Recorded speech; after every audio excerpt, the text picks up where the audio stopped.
महाराष्ट्र.live.in इथे बातमी फक्त दाखवली जात नाही, ती लढली जाते। नमस्कार, महाराष्ट्र.live.in मध्ये आपलं सर्वांचं स्वागत। छत्रपती संभाजीनगर महानगरपालिका आता पूर्ण नगरसेवक निवडून आलेले आहेत। त्यांच्यासाठी सभागृह तयार करण्यात आलेलं आहे। प्रशासक जी श्रीकांत यांनी हा भव्य आणि प्रशस्त असा सभागृह तयार करून घेतलेला आहे।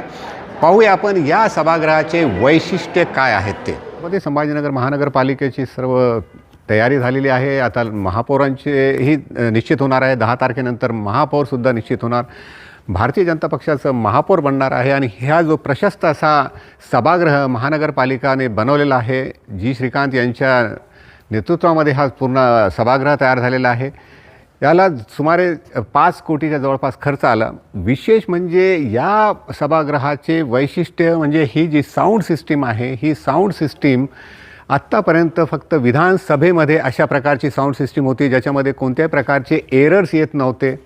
तर यामध्ये जर आपण बघितलं तर हे जे मोठे आपण CCTV कॅमेरे बघतोय, ह्या कॅमेऱ्याची वैशिष्ट्य म्हणजे एक जो सदस्य आपला भूमिका मांडणार त्याच्यावर तो AI मार्फत डायरेक्ट केंद्रित होईल आणि जो प्रश्न उपस्थित करणार, ज्या अधिकाऱ्याला उत्तर द्यायचं असेल त्या अधिकाऱ्यांसाठी या ठिकाणी अशी सुविधा करण्यात आलेली आहे आणि असेच कॅमेरे त्या अधिकाऱ्यावर केंद्रित होतील आणि त्यांना त्याचं उत्तर देता येईल।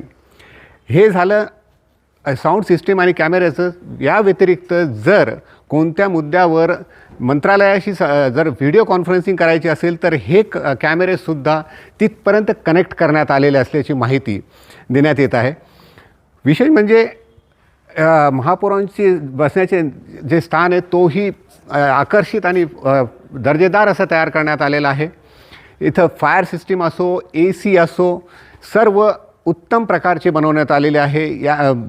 जर यदाकदाचित लाईट गेली तर त्यासाठी सुद्धा DG बसवण्यात आलेला आहे।